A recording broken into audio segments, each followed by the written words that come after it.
I'm Kevin Davis. This is the Catholic Family Podcast. We're also streaming over on The Traditionalist because we figured, well, why not? Better to get as many eyes as possible on this video. I'm pleased to be joined by Father Caleb Armour, who I've been trying to get on the podcast for a long time. So we finally, with the help of his mother, who's here with us, got Father, got him, had to give him a little bit of a nudge, but he's here, so it's great to have him. It's been a while, Father. It's good to see you. Father visited us a couple summers ago. It's been a long time. Yeah, It's amazing how fast time goes, isn't it? You were here a couple times, and it's a year yeah, I later. think it was year and a half ago, I think. Yeah, It's amazing. but It goes so fast. Yeah, we went on a bike trip and everything.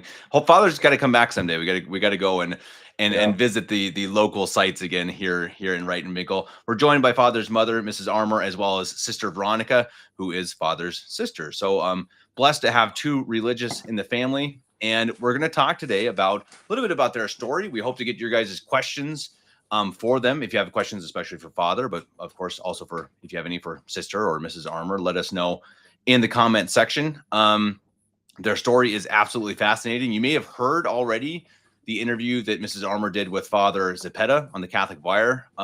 Certainly one of the craziest interviews I've ever heard. Absolutely fascinating. The story is amazing. So after you watch this video, go check that out. I'll try to remember to attach a link, but you can find that over at the Catholic Wire. Absolutely fascinating. We'll get maybe a little tiny version of the story today because it's actually very pertinent to what we're trying to do. As you see up in the top corner, anyone who's watching, there's a donate button, and that's because, well, Father is trying to purchase a church. And I guess, Father, thank you first of all for being here, Sister as well, yeah. Mrs. Armour. Father, I guess the question is, what exactly is this for? You want to brief us on the church, I suppose? Yeah. Well, first of all, before we say anything, the first thing, because I know how these goes with YouTube, most people watch at the beginning, even if they're watching back, and then they cut out. So nothing actually to do with the fundraiser. I've just back the last few days actually with Father Heine. We had a funeral down in England. It was like 7-8 hours away, and it's for this woman called Josephine Last. She's a 92-year-old lady. Now, the reason I mention her is she was faithful from the very beginning to the Catholic faith, never went Novus Ordo. She was with Father Baker from the very beginning, and she was faithful all the way to the end through Father Riesling and then Father Heine coming, and then me, I would travel 8 hours or so, maybe once a month, every 2 months to give her Holy Communion confession. And she then actually died on St. Stephen's Day. And so the reason I mention her is because at 92 years of age, she was faithful to the end. God's providence provided priests. She managed to get the last sacraments. She managed to get Holy Communion just 2 weeks before her death. But also, there's probably only about 20 or 30 Catholics that even know who this faithful woman was or is. And so it's important, I think, for people to pray for her soul, especially someone who was so faithful to the end.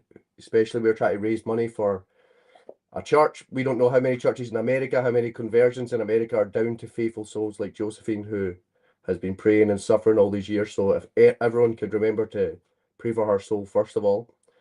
And then, yeah, we are trying to raise money because basically in Scotland here, we had a mission for 15 years or so, maybe less, with Father Heine. And then Father Riesling, they would come once a month, once every 2 months. And so then when I came here as a priest permanently, we didn't really have it. It was really just a mission with a permanent priest, right? So it was, do we rent out halls at local school? We rent out. And so there's no permanent infrastructure or anything. It really is a mission that packs up every day, every Sunday, and goes home really. And so we're trying to get a lot of children here. Not a huge parish, obviously, but there's more than half the parish, or half the parish is children. A lot of them are, under the age of. Right now we've got like 5 children that are under the age of 2.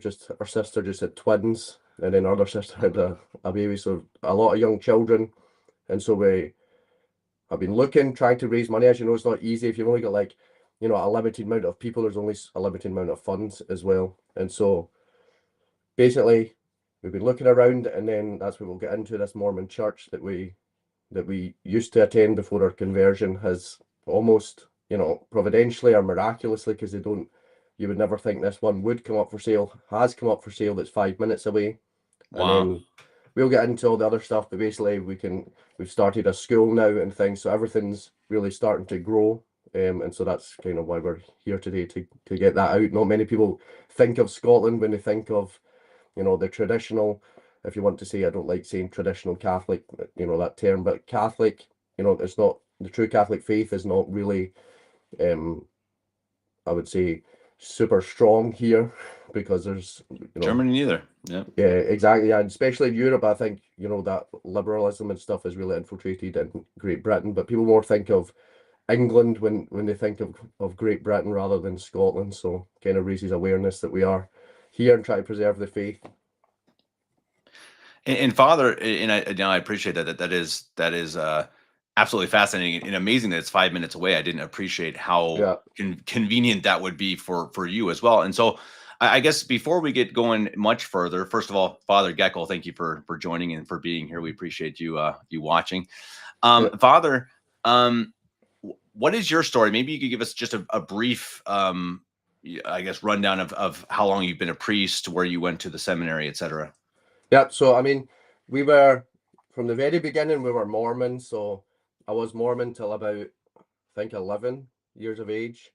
I was Mormon. So we did get out before I hit 14, which would be, there's, get into it, but there's impediments for being part of heretical sects and things. So I did get out before any impediment came in for the priesthood, which was fortunate.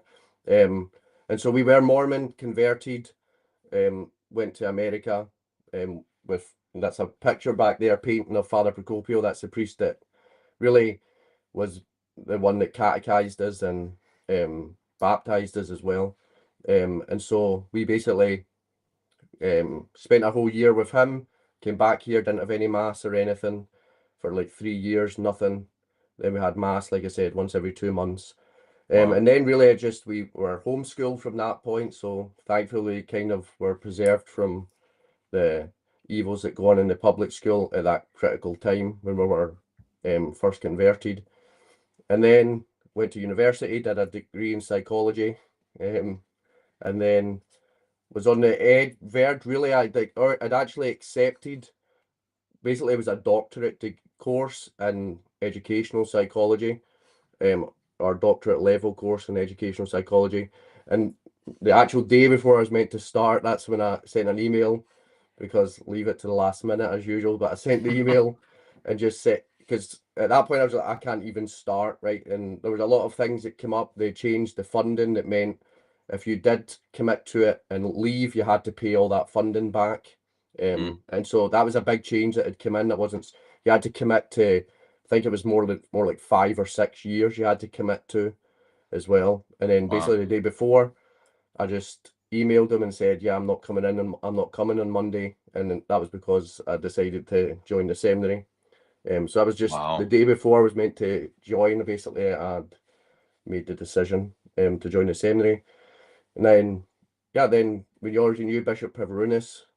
To be honest, in Scotland, we were pretty isolated. I didn't know there were many other bishops. So we met Bishop Preverunis once. He came to Scotland for confirmations. So it wasn't like there was wide array of choices. We didn't know anyone existed. I was not involved, if you like, in the traditional world, or whatever you would like to call it. I was not aware of anything. So it was just simply, I knew Father Heine, knew where Father Heine went to seminary, and went there. So, and then was in the seminary in Omaha, and then went out to Persia, Iowa, and that's basically where I did my training, and then was ordained and came back here. And you've been a priest then, Father, for 2 years? Since, no, nearly 2 years in May. So 2 years. Okay. Yeah, so 2023, I think. That's where time goes fast. Yeah, no kidding about that, Father. No, and that's interesting. So Sister Veronica, you obviously have a similar story to Father, coming from the same background. So when did you go to Omaha? I think it was in 2021. So Father had already joined the seminary, and we went to drop him, and then that's when I saw the convent, because we hadn't met any sisters before. And then I was for sure never joining the convent when we dropped Father, because it wasn't anything that I liked. Like I don't like germs and all that, and it's outside stuff, and I'm not I can't lift weights or anything like that. So I was like, no, this is never happening. And You then can't sing either. yeah, I couldn't sing either, and they sing there too. And then I think it was by Christmas, I kind of knew that I had to. I didn't want to, but I knew that I had to Wow. go. So I decided then, and then I made. So I just graduate. I hadn't graduated yet from university. I was still there at that point. So before 2021, and then the COVID stuff kind of hit. So I gave myself like a year and a bit to say like bye to everyone at home and just make what we called 18 months of memories all together. Because at that point we didn't really know what it was like to go to the convent. We were like, okay, you might never come home. So it was kind of giving everyone that time. And then I joined, I think it was in 2021. Was it then? Yeah, 2021, because I couldn't go in 2020 because of COVID. So it's 2021 that then I joined there and went to the sisters. And so people should also be surprised when she said she didn't want to do it, right? That's because that's I mean, let's just awesome. look at our Lord in the garden. It's like these things are suffering and they're painful, and the grace and the perfect thing is she did do it because she knew it was God's will. So it shouldn't be a surprise to anyone that thinks they've got a vocation. It's not actually easy to do it, right? There is suffering and hardship involved. It's a sacrifice. So it's not a big surprise, I would say, that it was difficult. Absolutely. I think that's hugely encouraging to anyone who hears that I think that you hear these stories of all, you know, the vocation was like whispered in my ear, you know, and you'll hear that. I think it's an occasional thing, but but much more often, right? Exactly. Much more often it's that struggle, right? It's that, okay, nope, you know, this is, I don't want it, but I'm going to do it because God wants it. That's beautiful. And that is really, truly, I hope anyone watching this is hearing that and understanding it's not only it's not only if it goes like, okay, this is exactly what I want to do. As soon as I see it, I know this is my future. No, that's not always the case. That's a good lesson. Absolutely. And so, sister, then how long have you been back in Scotland? I came back in August of last year. So what's that, 2024.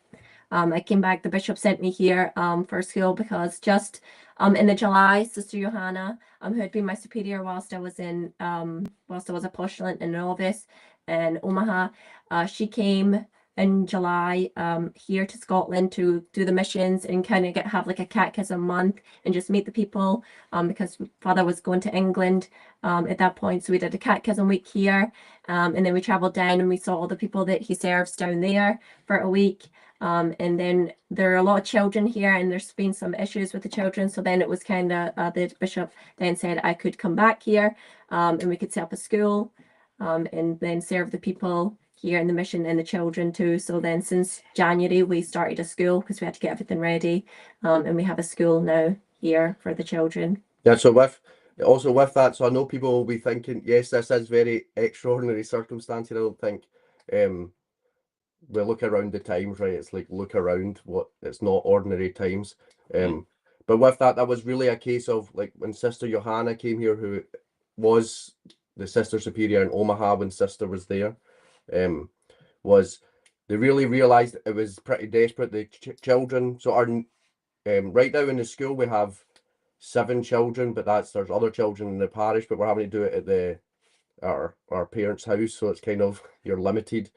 But it was kind of desperate situation where, you know, the influence in the school was really bad. That's not anything about the children. That's just the children are getting to nearly high school. Some of them are nearly going to high school. One of them already was in high school, and the parents just recognise that this is getting really bad with the agendas and things that are going. That's where maybe Americans, I know they have some stuff, but it's pretty bad in Europe how it is, especially in the UK, in Scotland. So they really needed that education. That's Catholic education. And like her niece was refusing to go to high school. Sure, they told her parents, I'm not going there, it's so immodest and they do so many evil things there. And that's a 10-year-old that was refusing to go to high school. Wow. And so she was only 2 years away.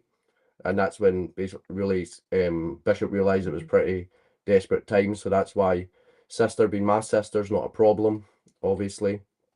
And so kind of do the school with sisters, so kind of acting like a second sister at times. It feels you realise how much work the sisters have as well. But that's why sisters here really is because the times were desperate and the children needed a Catholic education, which they couldn't really get any other way. So That's kind of why sister's here right now without a second sister. Well, it's beautiful to see how things progress, that you go from absolutely nothing to having a priest to having a sister to now looking for a church and a school. And I think that's the beauty that we've seen around the world. I think, I mean some places more than others, the USA, France, Mexico are bigger. You have more Yeah. places like this, but it's beautiful to see that now, of course, in Scotland. I mean, and again, I think it's interesting when you live in Europe, like I have now for almost 9 years, you see how the mighty fall, right? I think it's kind of how it worked, right? During, after Vatican II, it was the mightiest of the daughters of the church were the ones who fell the hardest. And I think that's why the US was just kind of this young little part of it that it just didn't hit as hard. And it hit Europe harder for whatever reason, if it's cultural or historical, but it's unfortunate. But as we get going, everyone, please remember, again, I've seen we've already had 3 people hit the donate button. That's fantastic. You see that donate button up at the top. You guys can scan that. I'll also send a link right now into the chat. As you see, as we get talking, you're going to understand exactly why this is so important. I think it's interesting how important that is, that I assume then, Father, this would be for mass, but also for a school, this building. Yeah. So the way this is no promotion of the Mormons, but the way they set up their buildings, it's kind of an all-in-one. So how it was, pull that up on screen. Yeah. Yeah. So how it went, we grew up going to this one, and so basically you go for 3 hours on a Sunday, and the first 2 hours is Sunday school. So you have the kids and the adults are all split up into classrooms. So it's pre-built with classroom and offices and things, which is obviously everything we need. It's not huge, so it's very much accommodating for us and our parish size, but also the ability to grow. But especially the thing is with the school, it does an all-in-one, and then there's enough space that in the future we can try build a convent or a rectory and things. And so that's the primary reason for us. There's no point. There's so many, like, say, old Church of Scotland Protestant buildings or old Catholic churches that they came and stole, and things that you could get that are so old, but they're huge. The running cost would be exorbitant, and then they have no classrooms, right? So this is really the first building that has ticked off every box that we need size-wise. You can see the chapel. You can also see the chapel doesn't require like loads of work. They just it's very plain, and they've already got that sanctuary kind of set up. And so that's why it's for a school is perfect for it. And so it really does have everything we need. And like we said, it's 5 minutes from our house, which doesn't it's a benefit, but we're near Glasgow, so we're near in the centre. We're in between Glasgow and Stirling, right in the middle. So right in the centre basically. So it is a good location. And so that's just where it's providentially, because we would never have thought this would ever come up on the market anyway. But the way it works, and just in case the Americans don't understand, I know speaking to some people, they maybe thought, and here the way it works in Scotland is it comes up for this price, and then it's just basically a bidding war can ensue, but everyone needs to have the chance to bid, right? So if we put in an offer, someone else has to get notified of that and get the chance to bid. So it's not a case of I can just go in and say, right, do this. They then would have to, if someone's put a note of interest into the building, they have to be given a chance to put something in. And so that's where we really need prayers as well, because the providence of God will decide, if we're going to get it or not, and be successful or not. And if we're being honest, the Mormons probably are not too keen on selling to Catholics, so we need to pray that their hearts are also, because it is a decision from them that goes all the way to Salt Lake, to their headquarters. So it's something that we need their hearts also to be softened quite a bit, I would say.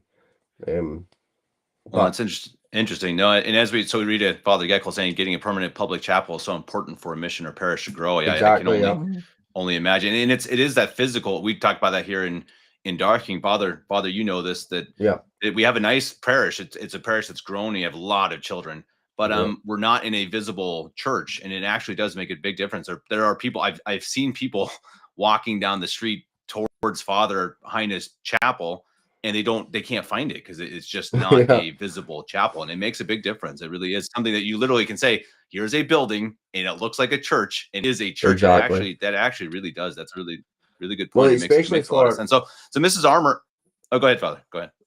I was just going to say, especially for, you know, the SSPX and people that go there, that largely don't agree with the Unacum, and so for them to, I wouldn't say they've not got the faith, but what it is the aesthetics are a big pull, right? Mhm. Because they have the, you know, if you want to say, they have the incense and they have the smells and the bells, if you want, and Sure. they have the building, and that's what keeps them there a lot of the time, is that it appears this great structure.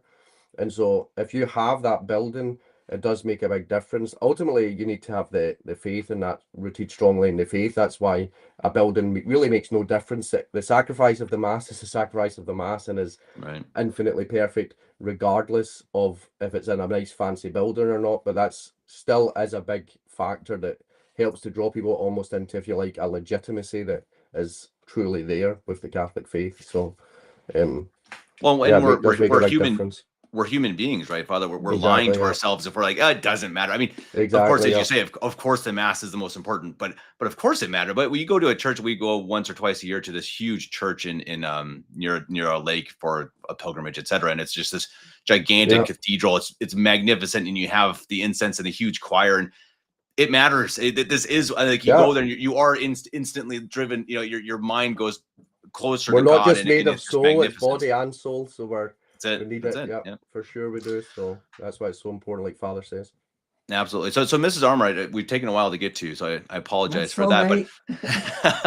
But so, I guess I don't even know where to begin with you. I mean, how does it feel for you to have gone from, obviously, going from Mormon, raising children as Mormon, going to America, meeting Father Procopio, and coming back, and now having a priest and a sister? I mean, I guess can you explain that in a short way? I suppose. I mean, how is that?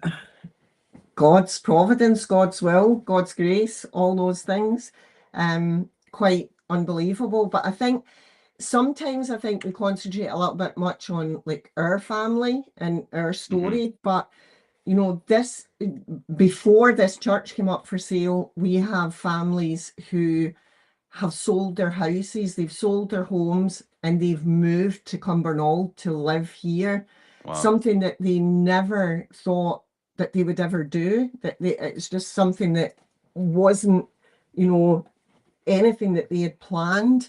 But their fathers really built a community here, and so when people were, talking about moving to Cumbernauld and things, and we were thinking, well, we're going to have to get a building, because we have put in offers for other buildings.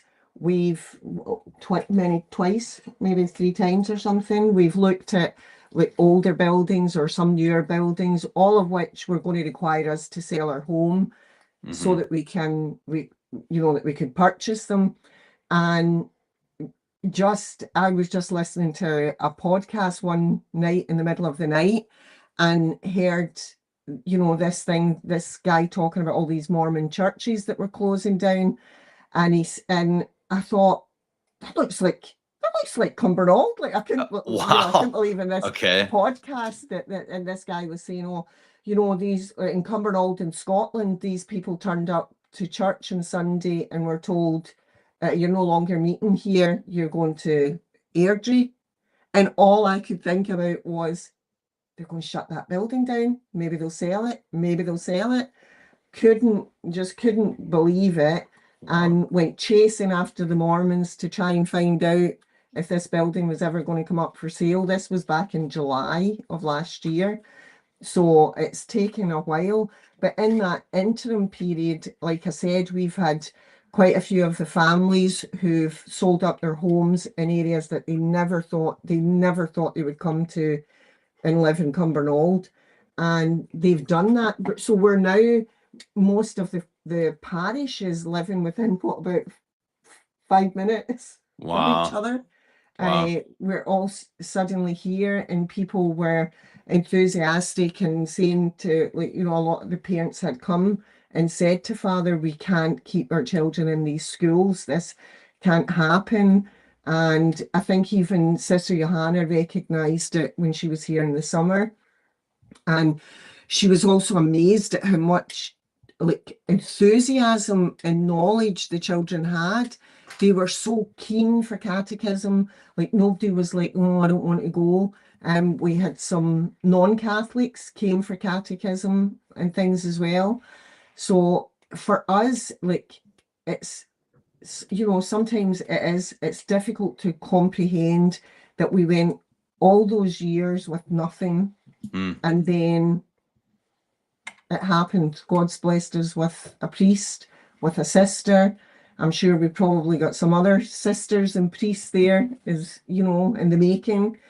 But I think I said to Father Cepeda, in fact, I've said it to anybody that's ever asked me, I can look back and think, why did we get plucked from where we did in Scotland, taken to America, given the faith, basically just given the faith? It was never, ever, and I always say this, it was never about us. It was about the faith, and it was about building the faith and getting the faith back into our lands. We have such a rich heritage here, and Father and Sister have spent a lot of time in this last year coming up with a calendar for Great Britain with all of our own feast days in it, because somebody gifted you, one of the priests gifted you a Scottish missal, is that right, an altar missal, when Father was at seminary. And so we realised that there's actually some feasts of our own, that those are the ones that we should be celebrating, same for England. So they painstakingly went through all the archives, everything, to get this calendar together with our feast days, to get the correct fast rules, because there are huge cultural differences between us and America. And you know, going back to what you were saying earlier about America being almost new and there being so many churches there, I think that is the problem here. People have been so, you're born Catholic and they're Catholic, that's it. They will never move from that. And so for some people, it's really difficult to, they'll tell you, you'll have Novus Ordo Catholics that'll tell you, oh no, he's not really the Pope. But they just know, they go to Mass every Sunday. We can hear the Novus Ordo church bells ringing every Sunday here, every holy day. We hear the bells ringing for Mass. And so the people don't know really that there's anything else there. And so I think I think that's partly why. But then people will just come across us, or Father got the website up and running. We randomly a few months ago, remember the guy just came into Mass, just walked into Mass off the streets. We were in Mass in a community room, like just totally random. And that's where it becomes difficult, because you then have someone like that comes in and says, oh, I didn't know this was here, and this is amazing. And, you know, like even like crying through the Mass. And then you have to tell them, well, we're not here next week. Next week we're in this different school. And then we're, you know, because depending on school holidays and things, we get moved around from place to place. So really, this building and this particular building, if anyone, not that I'm recommending you go back and listen to the whole thing with Father Cepeda. Do it. But if you do go back and listen to that, I think I covered with Father Cepeda at the time that the last time we went to the Mormon church, this particular church, the night before we went, they had just refurbished the church and they'd put in this big new chapel. The chapel was put in. We had a baptismal font for the first time. And I had a dream the night before that the foundations were rotten. The foundations were, and the church was just falling apart. And I had to get my children out. And so the next day, I innocently, naively, whatever you want to call it, went to the bishop and said, Bishop, you need to get everybody out here. You need to get them back in. They need to check the foundations. There's something wrong with this building. This building's not right. There's something wrong. with the building, the foundations are wrong. I got my family out, but everybody else was still there. But I got my family out. You need to they need to check the foundations. Very quickly, within a matter of a couple of weeks, I realized that it was actually the foundations of the entire Mormon church that are wrong. And Wow. but that was that particular building. And so we went to have the Interesting. official viewing of it the other day. And I have to say, yes, it was for me, it was very emotional going back into that building again. But for us, like Father said, it is so perfect. It is like. But quickly, just this one person that's saying that Mormons aren't Christians, only Catholics are. It's like, of course, but just so that they're aware, if there is any Mormon or people know Mormons, the book that could convert them is Rough Stone Rolling, right? That reveals really all the errors and the lies of the Mormon Church. So that's the book that our mum read that really showed her the truth of the Mormon Church. But yeah, I mean, of course they're not. It was called Christians Rough Stone Rolling, Father. Yeah. And so that's our mum picked that up, and that's really what Well, that's what for me. Yeah, because when you are Mormon, it's a bit like you won't read anything that's anti-Mormon literature, and they distort the truth so much. I mean, now I'm embarrassed that we believed it. It's like, I think, Father will laugh and say, how could you have been that stupid? But when you're in it, you don't know. And but the only thing I would say, and again, this is not promoting the Mormons, but the good thing, not about Mormon or being Mormon, what I learned anyway, at least for me, as a Catholic, as a traditional Catholic, like you say, and the only reason I don't like that term is just adding a different title onto Catholic, because we are just Catholic. But as being a Catholic, you are looked as strange. You offer the Latin Mass. You walk around here in Scotland. Everywhere else in Europe, we walk around in cassock. We don't wear the shirt and collar. And so people get stares. Sister gets stared at. Sometimes gets abuse. Scotland's a very mixed country. It's very sectarian. You're Protestant or Catholic. Everyone asks you when you're growing up, what sports team do you support, or what school do you go to find out, do you go to the Catholic school or the Protestant school, or do you support the Catholic team or the Protestant team? So it is very sectarian in that way. But the reason I mention that is, being a Mormon, you are viewed as a weirdo, right? As a weird person, as someone that's kind of on the fringe. And so you have to grow up with a thick skin that's willing to defend whatever it is. Obviously it was error, and so you wouldn't want to defend that, but you still have to grow up, right, defending it, or not being ashamed of whatever you are. And so obviously you should be ashamed of anything that's wrong. But it did teach us now as Catholics is having the truth. Yeah, like I would describe it, not that I'm St. Paul, but he is my confirmation saint. Look how zealous he was in the persecution of the Christians and the Catholics, and then that zeal became, the great missionary of the church and the spreading the faith amongst the Gentiles. And that's kind of, at least partly, some of the inspiration of having it as my confirmation saint, as we did have to learn from the Mormons that we are kind of, people will criticize you or look down upon you or mock you. And that's just, now that we have the faith, that's something you're happy and willing to accept. But just quickly, someone else said that they can't give any money, but they'll keep us in their prayers. Yeah, we're not. That's more important than any money, right? So if God wants us to have this building, we will, and that will take a lot of prayers and sacrifices. So today, Sister, for example, even with that, we know it's not just about money. Sister wanted to come up with a parish Monday sacrifice day. So every Monday, we're parish are encouraged to do a special sacrifice.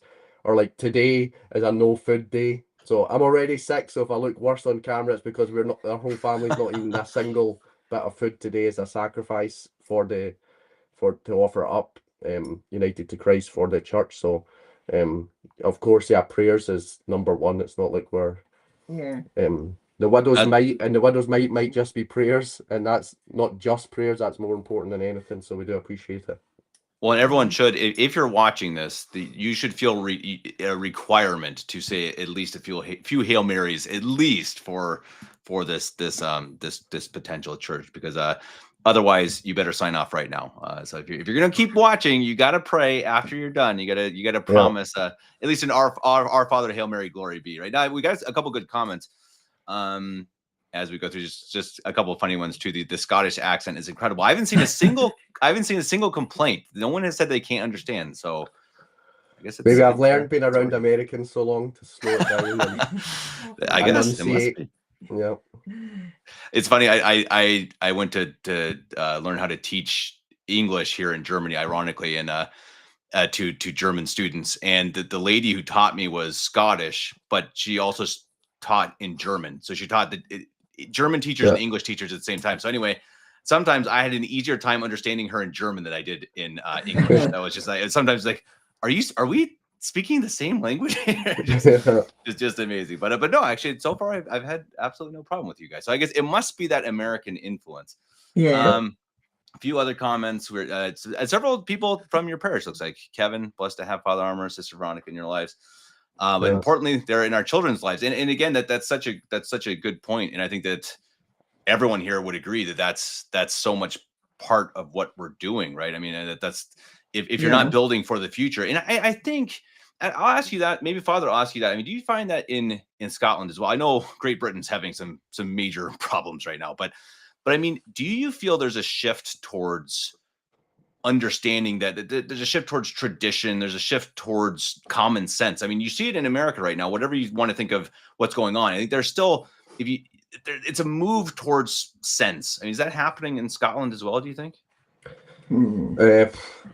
I would say less so in Scotland. Scotland's very, very liberal. So I wouldn't say it's so much here, but there is definitely, obviously there's people that recognize, if you push them so far, they then go the other way. So even like some of our brother-in-law, for example, who's not Catholic, he's really recognized, especially during COVID. I think COVID did turn a lot of people, even in Britain, that sort of realized, well, this is a little crazy. So our lockdown and stuff, well, you would know in Germany, it would probably be pretty similar.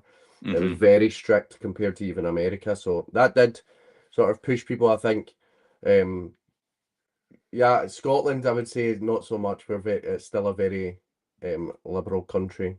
And so even when everyone else seems to move kind of more to the traditional conservative type, we kind of always go against that. So, but Interesting. Yeah, it's funny because I've always complained about Germany being so much like America's just this roller coaster. It goes up and down and hot and cold. Germany is much more this very slow movement. Wherever it goes, either up or down, it's very, very gradual. And I think that's, but I think even here I start to see it. I'm curious if that's just for some reason a little bit slower. I mean, right now, England, I don't know much about Scottish news, but boy, I watch a little bit about British news, and it's just wild, really, really incredible stuff that's going on over there. So hopefully, as you say, Father, it's going to change sooner rather than later. The one good thing about Scotland is, and that's with the school, to explain with the school how it works is, really it's what you would call a homeschooling cooperation, right? Where it's co-op, they would say, our homeschool co-op, where really the children are, for all intents and purposes, homeschooled by me and sister, right? So, and I know that's difficult in Germany. You can't homeschool, so that's where Father Heine's a lot of difficulty trying to set up a school. It would be very difficult to set up a private school in Scotland or England with what you would be expecting to teach the Catholic faith. That would be without, the so-called Catholic schools here teach, they do teach you about Buddhism and, that's false ecumenism and indifferentism and things, how it's all the same thing. That wouldn't be the education that obviously that we're given. And so to give them the true Catholic education, it'd be very difficult to do it with that interference. But in Scotland, they do allow the right of education as still the parents, still belongs to the parents. And so that's kind of what we do. We do a homeschooling co-op. It's not technically a school. So it's not, we don't charge or anything, and we don't have that interference. And so that's something that, like unlike Germany, where I think it's been banned even since Hitler. the Nazi regime, Yeah. basically. Yeah.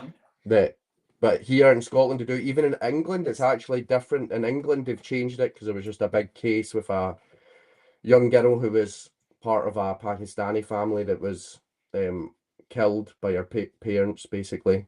And she was taken out for homeschooling, and that led to a lot of changes there that's kind of cracked down on it, that makes it very difficult. That basically it's now the government's decision whether you can homeschool or not. That's not the case in Scotland, so And I it's think still... they've got to be in a register and things like that in England where, like, Mm-hmm. well, this is what they're trying to put through. Whereas it's much more left to the parents here, and it's not the same issue. So we're fortunate in that our children can do that, because I think there's some of the English parents are looking to move up here as well, because it's Sure. because the children now can be taught by father and sister, and they can get that education. And sister, sense. so you do catechism classes and for the English children as well. Yes. So you've got quite a few children there, haven't you? Yeah, so most of them are from England, I think. So for catechism, I do on a Saturday, and that would serve the people that Father would go to in England for that. And then it has a mix of everybody. Is that in London or is that Ely or is it somewhere else? Yeah, so, well, that's another story, but with England, so I'm not doing the England mission anymore as of really last week, right? So what it was, I would, as you know, as people might not know, but Father Oswald Baker was a Catholic priest that never ever said the Novus Ordo Mass, and he was in England, and he died, must have been either early 2000s or just before the 2000s. And he had a parish and church. Obviously, he was a parish priest, and then he acquired his own house after he was basically removed by the bishop. He bought his own house, and so they did have a permanent chapel and house in what would have been Downham Market. That's where I just was for the funeral for Josephine. And so we did have. He then died, and then that's when Father Riesling and Father Heine was ordained. They went there, so they've been doing. Priests under Bishop Everinus have been doing missions in England for 25 years or so. And so basically I continued that on. We did it in, well, Peterborough, but it was in that East Anglia area.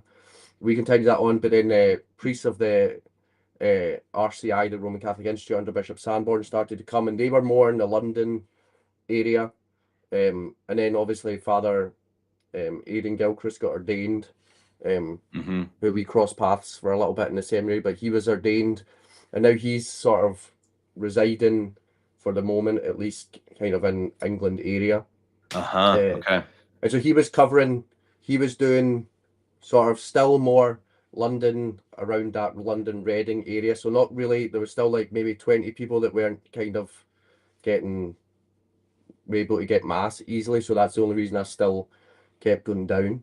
But then he was able to cover, in the last week, he was able to cover that area. And this is the big thing as well that maybe people don't recognize, is we're not like warring sects or anything here. We're all Catholic priests. And so as soon as he said that, I said I'm more than happy to stop going, because I don't want to take any souls away from going to mass with him, because it is important that there is a unity in the faith, and that unity also includes, you know, everyone working towards building up the church. And if you've got split missions with people almost fighting for what, is like, let the priests battle for the souls, not against each other, but with, you know, the devil and the world and the flesh and things. And so encourage the people to go to him. And so that's even in England. Obviously you can look up the St. Edmund mission to find out where mass is down there. I still do a mission in Bradford, which is in the sort of north of England, in Newcastle, which is where I go to see Father John from Nigeria. His sister,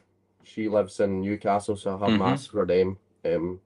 But down in England, that's where people should go now, because that's where, you know, I did tell the people, obviously there's, you know, a couple of people still in that Ely area under Father Baker, but it's not like that I'm not doing a mission there. There's been a loss. It's not, that's a big grace and a development in England that Father Gilchrist is now able to cover these areas, and they have a mass every Sunday now in England, as well as Father Morgan, but he's a much older priest that's down that way down in sort of Plymouth. It's kind of far away sort of area, and so that is a big blessing that he's able to do it. And that's just for people to know as well. We're not, like I said, we're all Catholics and Catholic priests working for the same thing. So that's a even though, you know, priests under Bishop Avrunas don't go there, don't go around that area anymore, there's a Catholic priest that everyone should go to and try build up. So build up the mission and focus on building up one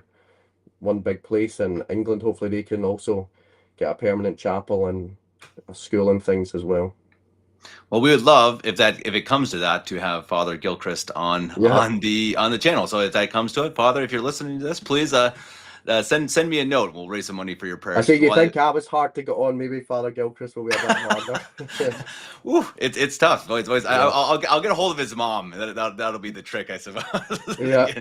Get his mom. But no, and it is. I think that's beautiful. You say that, Father. And I think it's really true that so many of these fights, or what people think are fights, so much of it happens on the internet, right? And I've met so many of these priests who are connected with the RCI or with the IMBC here in Europe. And they're fantastic. They've got great parishes. They're great priests. They ask me, hey, where are you coming from? I go to Father Heine. That's great. You know, he's a good priest.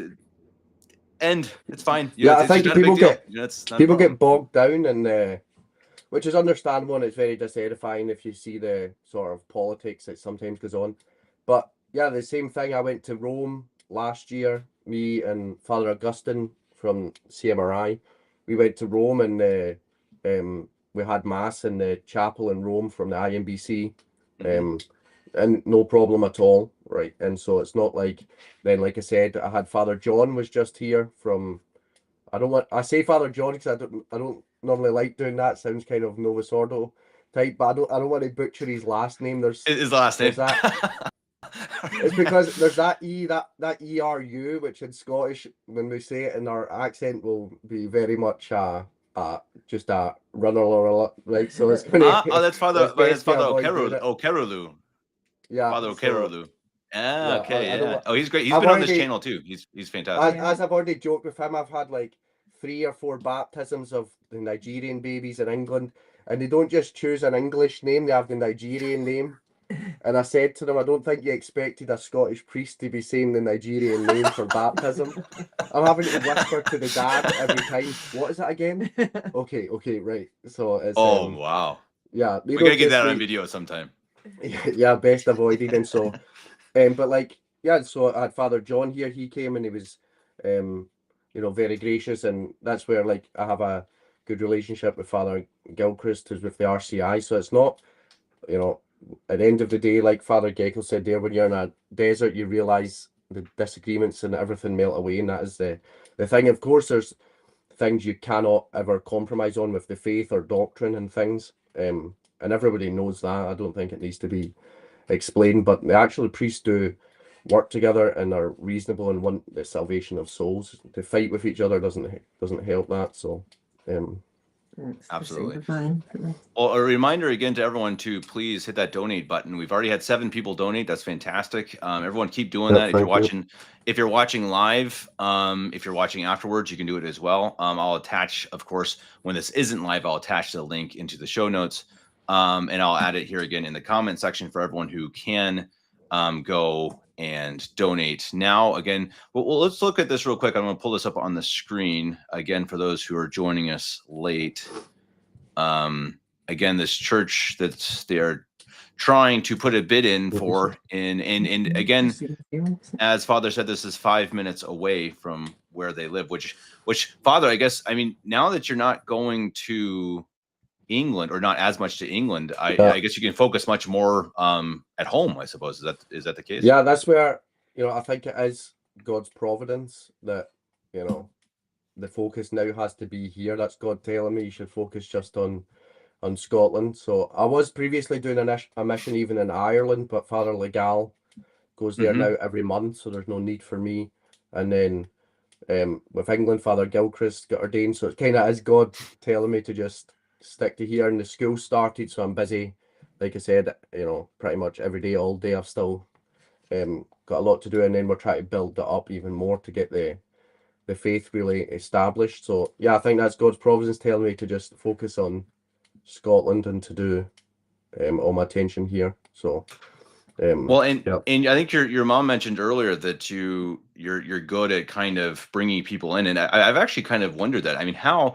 So let's say best case scenario, you get this church, I don't know, within the next year or so, and Yeah. you can turn it into a Catholic church, etc. I mean, how other than having the actual physical building, how do you go and actually try to get people there? Are you building a website? Are you putting up signs? I mean, what is the actual physical way of bringing people to the church? Yeah, I mean, well, we do have a website.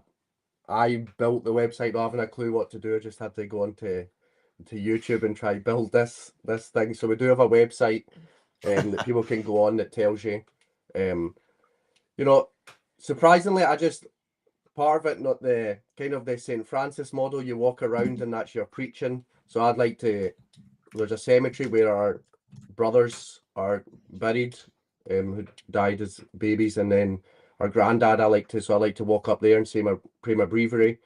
You'd be surprised how many people stop you when you go to a cemetery. And so like that's people will see you, they'll see you in the shops, or they'll see my mum in the shops, and they'll say, "Oh, is that your son that I see walking around all the time in his cassock and things? And is that sister?"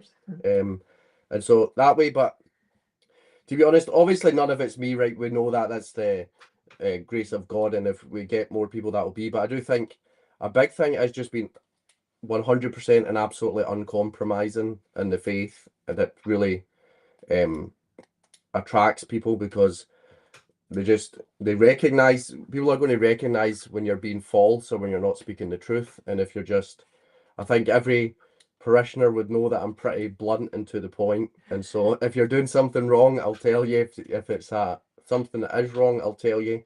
Like and so like even like a big thing, we had a family who for a number of years were home aloners, and they were they used to be SSPX, and that's from Father Procopio, who's behind me. We never ever, even though there was an SSPX church 15 minutes away, never ever went to the SSPX. Went years without mass rather than go there. And so I think I'm very consistently, staunchly against the Unacum and not compromising on that. And I think that's something that they respected, and it really brought them. For many years they were on the fence, and that's why they were home alone. And so they, by God's grace, number one, came. But I think it is that uncompromising in the faith that really attracts people to come. Ultimately, it's the faith that's going to win out, and the truth and Christ that will win it. But if you stick to that and you're always faithful to the faith, then I think you'll get parishioners in. But I would rather have 30 or 40 people that are faithful and pious than have 200 people that don't really practice the faith or don't really know their faith. It's better to have 40 people that are faithful than 200, 300 that are lukewarm. And so try to convert everybody, of course, but I think that is I think that's like probably something like I would like to see when we did convert, and then when we came back, or especially when Father went to seminary, we realized that really we knew nothing. We like when you're so isolated, you think you know the faith, but you realize you don't. You really don't. You don't maybe know quite how to live it each and every day. And I think that that's something that Father's been good, like in the parish, for us all, because pretty much most of the families that are there, and I'm sure most of them wouldn't mind me saying, we're all like that. We were all thinking we knew things. We maybe, big things, but things like even just dressing modestly, we thought we knew the standards and stuff like that. And so certainly for the first year, I think Father with his sermons has, for us, stuck to the basics and telling us, well, this is what you need to do to get to heaven. This is what you need to do. This is how you, not just this is what you need to do, but this is how you can do it. And I mean, I know I'm his mum, but I'm pretty sure any one of our parishioners would be saying the same thing. he's always the first one there to help us get to heaven and to tell us this is what you need to do. It might be hard and it might be difficult, but this is what you've got to do. And so I think it is for us going to those basic things about the faith that's really, as you know, as a congregation, as a group, that's really, really strengthening us. And certainly anybody that we've had that, I mean, we've had quite a few Americans that have come and visited, quite a few people that will come and they'll go to, I'm not even sure if I could really call it a chapel. Could we? It is a chapel. But when Father was just before he was ordained, we knew that, well, I thought he needed some place that he had to say daily mass. So all the boys in the family, and we're a very girl heavy family. I have 9 girls and only 3 boys. So more girls than boys in this family, but we got all the boys to get together, clear out our garage. And you have to remember, our garages here are not like American garages. I mean, they are tiny. We could probably fit a squash about 9 people into the chapel. But it's great for daily mass. And we've certainly had a lot of American visitors at times who'll come over and will come to mass during the week and go to Father's chapel for mass. And I think even like most of them, I think they realise that we Scots are very blunt, we're very straightforward, and we're very to the point. But that's what we needed. That is, you know, as a congregation, what we needed. And now everyone, I would say, is really passionate about the faith. Like I said, people have moved home. We have one young man that's trying to come down from the Orkneys to move, which is one of the islands way up north. He's been a couple of times, made the trip a couple of times, been able to make it a couple of times for mass, is looking to move here. And certainly anybody that comes and visits with us leaves with that sense of community. To not offend them, there is a family in the Isle of Man as well that Yes. sister does catechism with their son every Monday, and they're trying to come for his first communion and things. So that's where there are places that are very isolated as well. So even though like that, the Orkneys, if you've ever read the story of Saint Magnus or anything, you would know about the Orkney Islands and things, or the Isle of Man as well. That's where basically, well, it's obviously an isle that's off sort of Liverpool area, in off of the coast of England, and so they've not got anything, of course, and so they came and visited me here. They did initially get in contact with Father Heine, and so they came for the sacraments before. Now their son's going to come over for first communion. So I think people do recognize a community, and that's the thing, people need a Catholic community. That's why for sister, the catechisms, okay, parents can teach the very basic catechism, right? That's not something that a parent can't do. It's not like sister's changing the game when she's given the catechism, but to see a sister is like, oh, there are sisters still around. Well, especially for children are just they're just drawn, right? Sisters, there's something with it. Truly is awe-inspiring. I heard my sister came over when I got married in Germany too. It's as strange in Germany as it is in Scotland to see a sister, and it was just incredible to see the children are just drawn, and that they didn't even speak the same language. It didn't matter. It was just they still were just like drawn, and they're just like looking up at her, just like, oh, it is something absolutely instinctive, especially in children, but in everyone. And it's absolutely. It's true, and it's interesting you say too. I mean, I think you're so right, and it's something that struck me. The more podcasts I've done, and I like all of the deep topics of philosophy and whatnot. They're fascinating and important, but it always kind of strikes me as like, if you have someone walking up to you on the street or whatever, asking you, hey, tell me something about your faith, they're not going to say, hey, so explain to me the thesis, or hey, why does the church follow Aristotle philosophy? They just, that's not what happens. They say, hey, what are you wearing around your neck? Right. It's a scapular. And it really is the basics. And it's so easy to get lost in the weeds when you actually just really need to know as adults, you need to know the basics of the faith. Truly the children's catechism. And I tell you, once you have children, you start having, I have to answer questions from my 5-year-old, and she asks some really hard questions. It makes me really have to think, Daddy, why did Jesus, make Judas an apostle when he knew that he was going to be bad. And it's like, oh man, Yeah. give me some time. Don't ask me these when you're 5. Give me a break here. But no, it is absolutely. But even for important. the catechism, like I said, for them to see the sister, but also to see other children. Right, it's important that they can see other children that are actually Catholic and that exist, because sometimes even if you go certain missions in England, you might go and there might only be 4 or 5, 6 children. But if they can see a bunch of children, even from Scotland, with a different accent and things, they still recognise, oh, wow, there's actually a bunch of children, especially for that young boy in the Isle of Man. It's like he's by himself. As far as he's aware, he's the only Catholic in his little world. And so for him to see, well, actually there's other boys and girls his age that are also trying to learn the faith and things, I think very important. That community is very necessary. To see the mystical body of Christ in work and operation is very important for these children. They might not understand what the mystical body is fully, but they can still see it in effect. And that's where even teaching the children in the school, I think it's so important that parents especially teach the children that we are Catholic and about the Catholic Church, right? Not just being traditional, not just recognizing that, there's no, that Bergoglio's not got any authority in the church or anything, not just recognizing that's obviously important, but try to explain that to a 5-year-old or 6-year-old.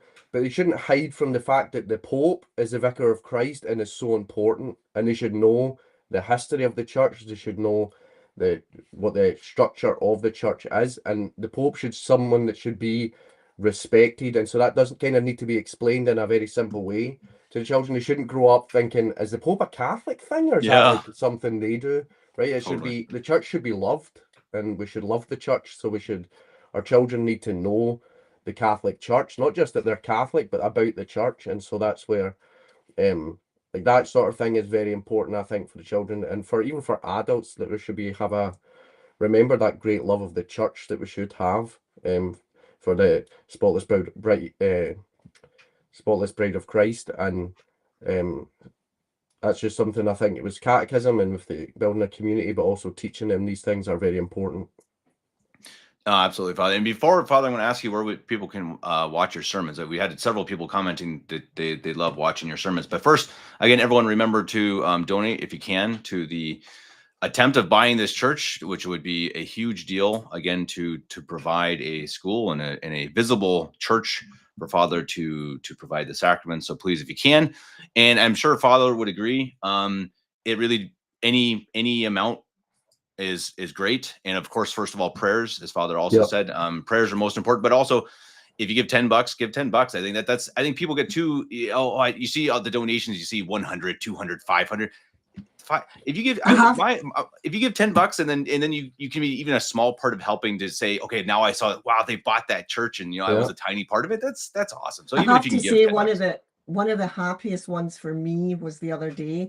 Sister had asked all the children, had said to the children, look, if you can gather together any of your pennies, don't ask your parents for money, but just if you've got any pennies lying around, then, or if you get change from your pocket money or whatever, then we'll try and put some money in a jar and we'll have masses said with these pennies. It doesn't matter how many we've got, Father will say masses for them. And when we went to look at the church building, when we went on the official viewing the other day, Saoirse, my youngest, came because she was only 2 when we left the Mormon church, so she couldn't remember what the church was like inside. So she had come up with Joseph, who's like my 3rd youngest grandson, 3rd youngest grandbaby. And she came up with Joseph, and like he was just born at the end of September. And Saoirse went into one of the rooms, and Saoirse was like super excited. Oh, there's Mama, Joseph, give it. And he's holding it, clutching in his hand this 2 pence. And Saoirse said, this is really Joseph's. He found it on the floor. Mum. Put it in Sister's jar for the Mass. And for me, that just summed up that, that excitement over this 2 pence, because it's, always growing up, really my favourite story was always the widow's mite. Maybe just we've always been in a situation we've never had money, and I understand the value of that. And so that 2 pence was she was just so excited. And I really do feel that the members of our congregation, they have given their all. We're not a wealthy congregation, and people have made and are still making a lot of big sacrifices and making big pledges to us that we're so grateful for. And we're grateful for the big pledges, and we're grateful for the 2 pences. Every single bit counts, and every prayer counts. Every prayer, every rosary that anyone said like for us or saying for us, we really are. So we know the power of prayer, and we know that this is all in God's, ultimately it's all in God's hands. If he wants us to have this building, we'll have it. And if he doesn't. And because you've got a picture of St. Gemma Galgani behind you, that's where, if you've ever read her book, a book about her or anything, you learn that when she was trying to get the convent, a convent as well in her, where she lived, it was almost seemed as hopeless as ours, where she just had no money. They were knocking on doors and getting nothing. And she, even at that point, she actually had the support of the Pope as well, but she was still getting nothing, and she was just still determined that she was going to get this property. She was looking for it, and eventually with her prayer and sacrifice, God did provide that property for that convent. So that's especially, I've got a relic of St. Gemma, so that's someone we have been praying strongly for intercession. But yeah, that's someone who was an inspiration as well. Well, and you had a father, I think it was it may have been your first sermon, one of your first sermons for sure. I remember listening, and I remember you talking about, no, it was when you visited in here in Germany, just shortly after being ordained. And Yeah, you mentioned how important it was to have had Father Heine and Father Riesling there as visiting priests. And that shows you again the importance, these little things matter. And that's how we're all completely unified. I mean, really, it is truly a family. We're a one body, really, as faithful. And you don't know what graces, first of all, will come from that church, of course, but also what actually can come. You know, what parishioner is going to, from your parish is going to grow up, be a priest, and then go convert someone in India or whatever. Exactly. I mean, who knows? And that's the amazing thing that we're part of, and we're part of this huge body of Christ, and you don't know any little tiny sacrifices. You said, Father, and I say it all the time, everyone should go on pilgrimages, because I think that's my experience. And fasting, of course, I mean, that's what the church always says: prayer and sacrifice and fasting. And I ascribe highly to pilgrimage too, because these it's a battle. I mean, getting away from just the church, but we have a battle of good versus evil. But it really is truly a spiritual war, and I think that's we're in it together. And I think that everyone. Like I said in that sermon, that was me thanking basically the parish in Germany who had never ever met me or heard of me, but were, I would say, a big contributor to even my vocation and answering that call to be a priest, was largely from them, that the prayers and sacrifices they made in sending their priest, allowing him to come and supporting him that he could even be able to come.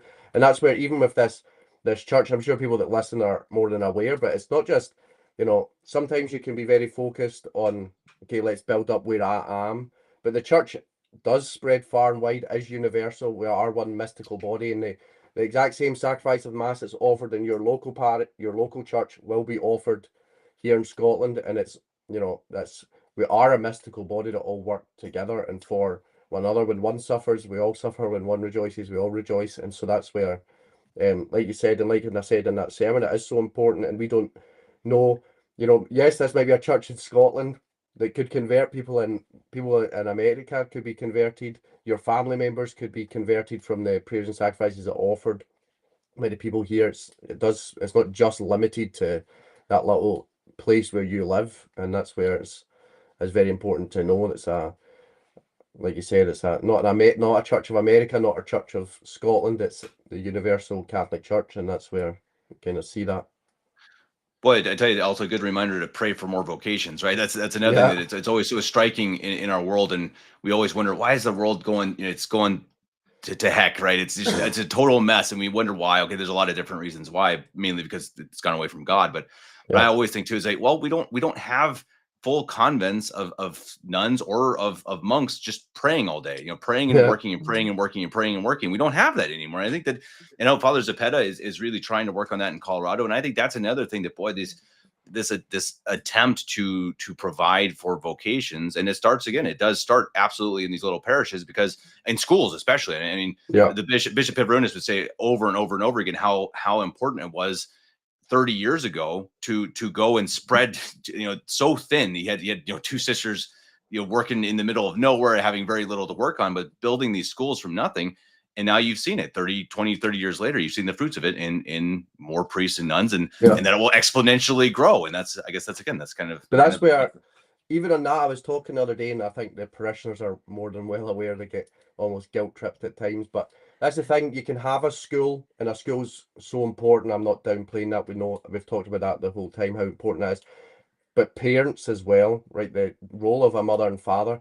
Sister can teach the kids stuff in school. I can teach them in school the way to be Catholic. But if they go home and that's not enforced and implemented and lived out at home, then it's kind of makes everything difficult. It all needs to work together. The parents need to work with the priest and with any sisters. If you do have sisters, if you don't have sisters, they work with the priest. If you don't have a priest or sisters, the parents can still implement a very Catholic life at home.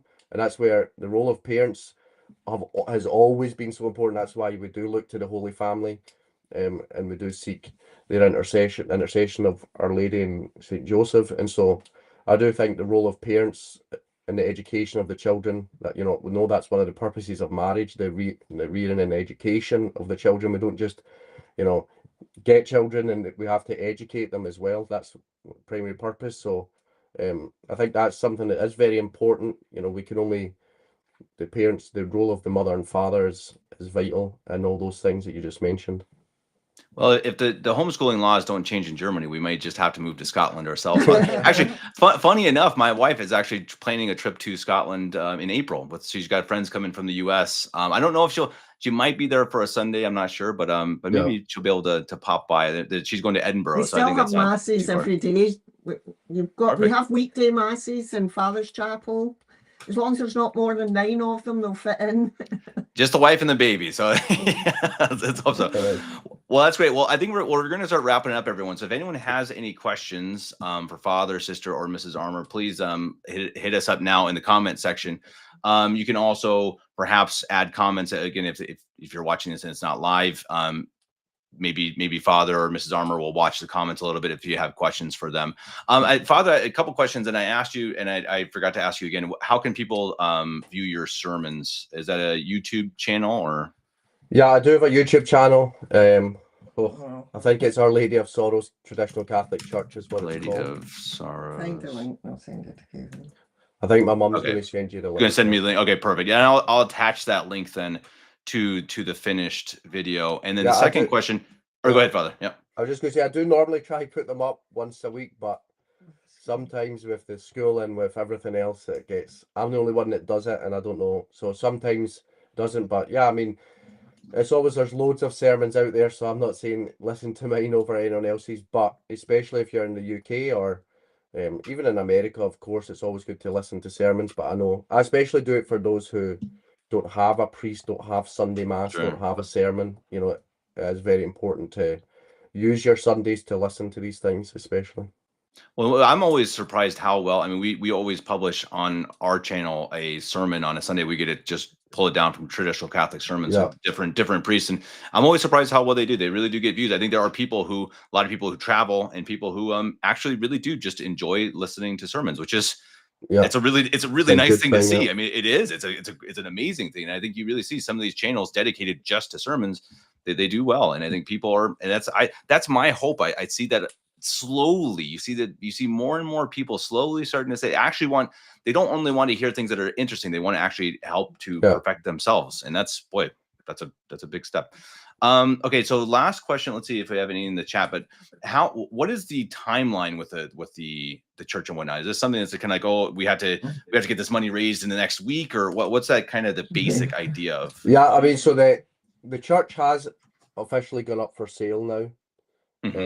And so really that could be, they put it up in we have put an expression of interest. So basically now we're going to know if we call it a closing date, right? So whoever's selling it just decides we're going to a closing date, which means by this deadline, everyone has to bid.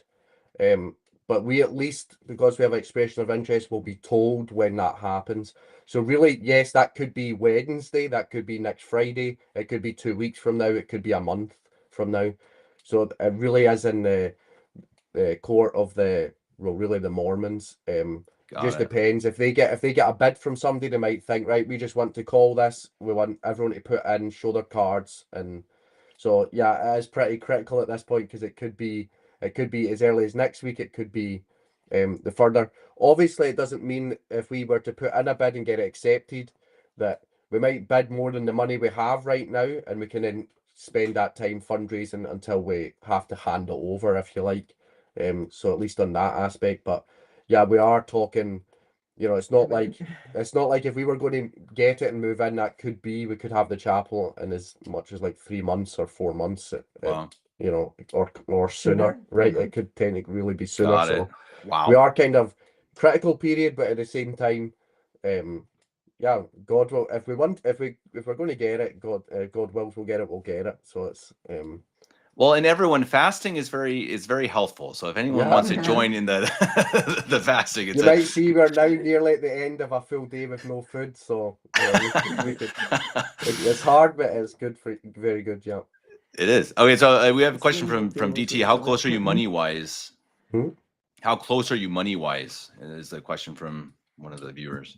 Well, I think because we had a number of like very generous pledges in the last actually really in the last week. So I think right now we must be with pledges, so we're at maybe like 152,000, right? Which is obviously we could never have dreamed of that when we started the Awesome. fundraiser, but that shows you that a lot of prayer to St. Joseph especially provides. But yeah, the thing is with this building, so we were just there speaking, and I think it's up for 175, but similar buildings have gone up from the Mormons recently. One they were all up for the same price. One went for 225, one even went for 275. Oh boy. Right, Okay. so that's where, especially, yes, of course, money, this is the reality that we live in, that you need money to buy things. But I don't doubt God doesn't need money. We could put in an offer of 125, and if God wants us to get it, we'll get it. So Sure. but that is the reality of the situation. So if God wants us to get it, we will get it. And if we don't, there'll be another building that God wants us to have that will be able to use this money that we've raised from people's generous donations to get it. And so that's kind of, nothing's wasted, and it's always still going to go for the church and for the glory of God, obviously. That was such a good thing. Got it. Here's another question from DJ Grundlebug. I hope you must know him, because he says father insists. That's pretty informal. So father might have to do a little hand slap next time you see him. Do you think there'll be availability for distance learning through Zoom or a similar platform? I assume talking about catechism or school. I'm not sure. Probably catechism. That's the way you do your catechism. I do catechism via Skype Mm-hmm. online, so that's where it's all based. I have catechism for the school, and then so that's in person, and then on Sunday for some people, if they need it, that go to the church. But otherwise, yeah, it's on a Saturday, and everyone can join. That's like a public one for anyone. Mm-hmm. And then private ones I can do, it just has to be arranged. Like I had ones on a Monday, and then a Tuesday, and then a Wednesday, that are different times, because that suits other people. And then they just need a more one-to-one. And the general one is we just generally go through, like I pick something, we have a book or a tale about saints for the week, and we review the saints, and we're reading like the Bible, because I think it's important for children to know the Bible. So I just do it. If someone needs catechism, they just get in contact with Father, and then I do like a private one if it's needed. But I've been doing that since Father came back from here. He messaged me when I was in Minnesota, and he said he wanted catechism for children because everyone kind of needed it. So since I was in Minnesota the previous year, I just did it on a Saturday morning. It was like 6 o'clock for me, and that was like 12 o'clock for everybody else. And then I've been doing it with everybody since then. So, and then schooling, I'm not sure that would be. Well, I mean, Daniel, to do that. so that's Daniel. He's the one in the Orkney Islands. Okay. Mm-hmm. Yeah, I mean, with schooling, basically, I understand his situation where he's pretty much you know, he's on an island and he's also metaphorically on an island because he's not got it, and especially his young daughter. But yeah, I mean, if he can't get down here, then yes, we can look into all those things, because, you know, nothing will get in the way of providing the education that the children need as well. So if it's a possibility or something we can do, we would do. Basically. I have to say too, I'm talking with a guy from England who's putting together a curriculum for classical education for Catholics. So it's in the works. So keep on subscribed here. We'll have him pretty soon on to discuss what he is providing. Maybe something also that anyone who could be interested in who is also homeschooling in Scotland. But more information about that coming soon. Okay, a couple more questions, guys, and we're gonna have to wrap it up. Wayfarer, this is a good question for Father. Are there any more particular books or of sermons or otherwise that you have read and taken inspiration from? Yeah, I mean, there's the sermons of the church fathers I particularly like. That's got the commentaries, especially of St. Thomas Aquinas, that has Catena Aurea that he's got is included in that, and then they've got the sermon of all the church fathers. That's the main one, and then the just the liturgical year is another one I like to look at. But especially if you would like to read the sermon of the church fathers, that's where I would go, even just for spiritual reading, just for your reading. It's obviously great to listen to sermons from other priests, and if you're feeling like suffering a bit, you can listen to me. But really, I mean, who's better than reading like St. Augustine and St. Leo the Great, and you know, St. Isidore has some. There's all the church fathers. There's a big array of their sermons on every Sunday of the year. So it's the Sunday sermons of the church fathers. So that's where people should take. And a lot of those sermons are actually used in the breviary that the priest prays on the Sunday. A lot of the sermons are actually taken from the church fathers and used there for the breviary on a Sunday, for example. So I would recommend that if people want to read it. I've just seen Kimberly sent you. Just there's a comment from one of the parishioners that says that their daughter wants to say thank you, so she's going to regret that. She likes to not show her emotions too much on that, so she'll need to be reminded of this on Sunday. Yeah. Now you got to tell Father, right? Because they love school when they're away from it, but when they get in school, not so much. Exactly. I remember those days. I understand it. A happy Valentine's Day, St. Valentine's Day from everyone. No, I think that will wrap it up. Father, sister, Mrs. Armour, I really greatly appreciate it. Thank you for very, very much for coming on. We have to do it again sometime, maybe perhaps once you're able to buy the church, then you can do a walk through, right? So everyone, again, please, everyone pray. Yeah. That's the most important thing. And maybe do a fast day. That's really important. It's good for you too.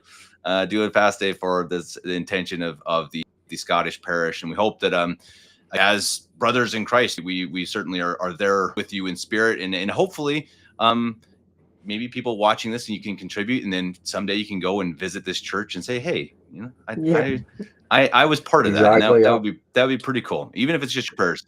Make it happen. Father, sister, Mrs. Armour. Father, I don't know if you have any last words. Is there anything I missed or anything, or did we cover it all? Yeah, I mean, we covered it all. Just know that we appreciate anything anyone can do. You're obviously always in our prayers as well. That's where we're, you know, I think it's really a very great comfort for everyone to know that we are part of the mystical body of Christ, and we're holding true to the faith. And Scotland was named during the time of King David I. We were named specifically as a special daughter of the church, and so this is where we're just trying to preserve that title, preserve that, you know, be deserving of that title again. And so as much prayers and sacrifices as we can get to get this church would be very much appreciated, and something we'll keep everyone in our prayers for sure. Great. Everyone in the comments, thank you very much for joining us, adding your lovely commentary. Some of you more than others. We appreciate it. Everyone, please like, share, subscribe, comment, and all that stuff.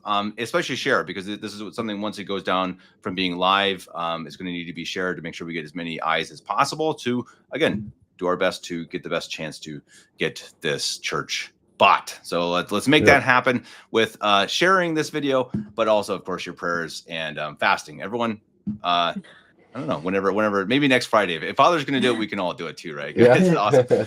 Father, sister, Yeah. Mrs. Armour, until next time, let's not be strangers. Let's do this again sometime. And Yeah, for until sure. then, God bless you all. Thank God bless you. you. God Thank bless. you.